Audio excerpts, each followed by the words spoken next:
राम राम प्यारे बच्चों। 10वीं क्लास में साइंस में जो हमारा लेसन चल रहा था लाइट रिफ्लेक्शन एंड रिफ्रैक्शन, हम रिफ्रैक्शन तक पहुंच चुके थे। रिफ्लेक्शन थ्रू वाटर टैंक तक हमने कर लिया था। रिफ्रैक्टिव इंडेक्स की डेफिनेशन हमने कर ली थी। प्यारे बच्चों, रिफ्रैक्टिव इंडेक्स जो है प्रत्येक मीडियम के अलग अलग होता है और जिसका जितना ज्यादा रिफ्रैक्टिव इंडेक्स होता है वो उतना ही सघन होता है। फॉर एग्जाम्पल वैक्यूम, जहाँ कुछ नहीं होता, हवा भी नहीं होती, उसके लिए रिफ्रैक्टिव इंडेक्स 1 है। और एयर के लिए, हवा के लिए, फॉर एयर रिफ्रैक्टिव इंडेक्स जो है वो 1.0003 है। इसी प्रकार आइस, बर्फ के लिए 1.31, वाटर के लिए 1.33, फॉर ग्लास जो सिंपल ग्लास होता है 1.5 etc। सबसे ज्यादा रिफ्रैक्टिव इंडेक्स जो है इस संसार में, धरती पे आज तक जो बताया गया है वो डायमंड के लिए, डायमंड हीरे के लिए, ठीक है, कितना बताया गया डायमंड के लिए 2 डायमंड के लिए जो बताया गया है 2.42 बताया गया है, ठीक है, 2.42 सबसे ज्यादा रिफ्रैक्टिव इंडेक्स होता है डायमंड के लिए, ठीक है। तो ये रिफ्रैक्टिव इंडेक्स थे। आगे हम रिफ्रैक्शन थ्रू ग्लास स्लैब करेंगे, ठीक है, ग्लास स्लैब के थ्रू रिफ्रैक्शन करेंगे। देखिए रिफ्रैक्टिव इंडेक्स के बारे में मैंने बता दिया। ये रिफ्रैक्टिव इंडेक्स की कुछ लिस्ट मैंने आपको कुछ चीजों की बताई है। आवाज से, वैक्यूम से एयर डेंसर, एयर से आइस, आइस से water denser, denser medium ice से वाटर है, ठीक है। आइस, जब आइस और वाटर का पेयर बन जाएंगे, पानी और बर्फ का, तो जो पानी है वो सघन माध्यम मान जाएगा। बर्फ जो वो विरल होगा, ये रेयर होगा, रेयर, और ये डेंसर होगा, ठीक है। सबसे ज्यादा डेंसर मीडियम डायमंड, ठीक है। अब हम करेंगे refraction through a glass slab, refraction through a glass slab, refraction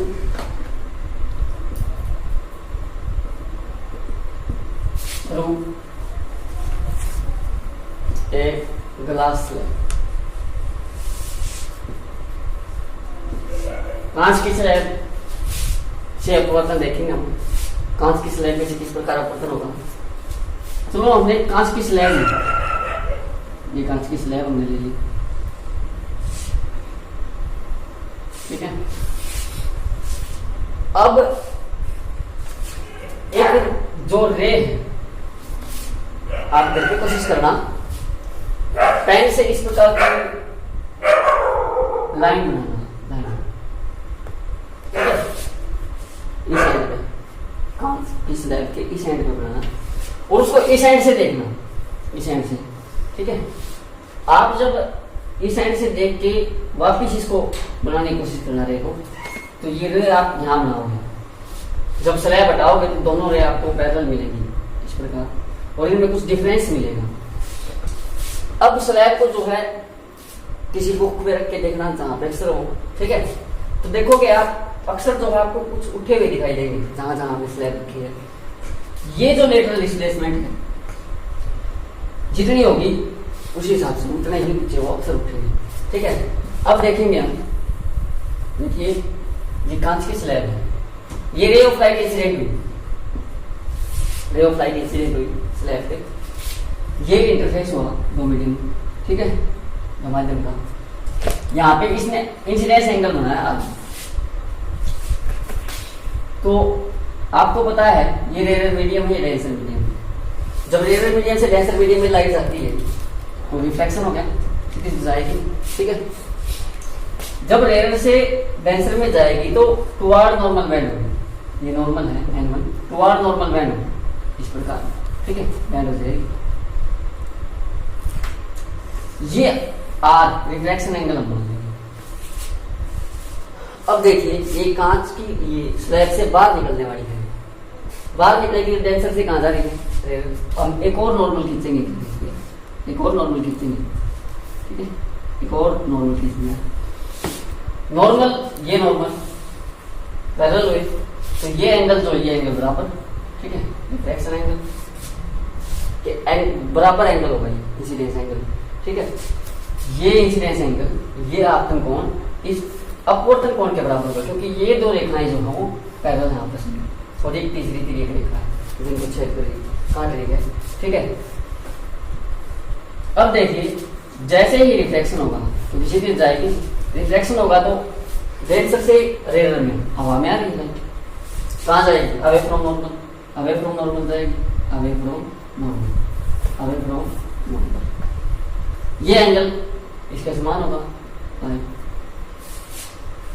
अगर प्यारे बच्चों वास्तव में ग्लास की स्लैब नहीं होती, कांच की स्लैब नहीं होती, तो ये रे ऑफ लाइट जो है वो इस प्रकार जाती है, इन रियली, ठीक है। रे ऑफ लाइट को ऐसे जाना था, कांच की स्लैब नहीं होती, but actually there is slab तो है, तो रे ऑफ लाइट जो है इस प्रकार नहीं। ये हमारी इंसिडेंट रे है, इंसिडेंट रे जो आपतित किरण थी, इंसिडेंट रे, ठीक है। और ये जो है वो इमरजेंट रे है, इमरजेंट मतलब जो बाहर निकल के रे आई है, इमरजेंट, ठीक है। इन दोनों के बीच में जो परपेंडिकुलर डिस्टेंस होगी, जैसे ये है परपेंडिकुलर डिस्टेंस, यहां से लेंगे तो ये है परपेंडिकुलर डिस्टेंस, ठीक है। इसी को हम लेटरल डिस्प्लेसमेंट बोलते हैं या फिर लेटरल शिफ्ट बोलते हैं, लेटरल डिस्प्लेसमेंट या फिर लेटरल शिफ्ट। हायर क्लासेस में आप इसका फार्मूला भी देखेंगे, डायरेक्शन भी देखेंगे। लेटरल शिफ्ट का जो फॉर्मूला होता है लेटरल डिस्प्लेसमेंट का, शिफ्ट का, वो होता है टी, थिकनेस हो जाएगी स्लैब की, sine i minus r divided by cos r, ये फार्मूला होता है, ठीक है। थिकनेस ऑफ स्लैब मतलब स्लैब की जो मोटाई, ठीक है, i minus r divided by cos r, ये फार्मूला होता है लेटरल शिफ्ट के लिए, ठीक है। नेक्स्ट लिख रहे हो lateral displacement shift, perpendicular distance between incident ray and emergent ray through a glass slab is known as lateral displacement। मतलब कांच की स्लैब से बाहर आने वाली रेखा तथा आपतित किरण, बाहर आने वाली किरण तथा आपतित किरण में जो भी दूरी होती है, जो भी अंतर होता है, जो भी दूरी होती है उसको हम बोलेंगे लेटरल डिस्प्लेसमेंट, ठीक है। धन्यवाद।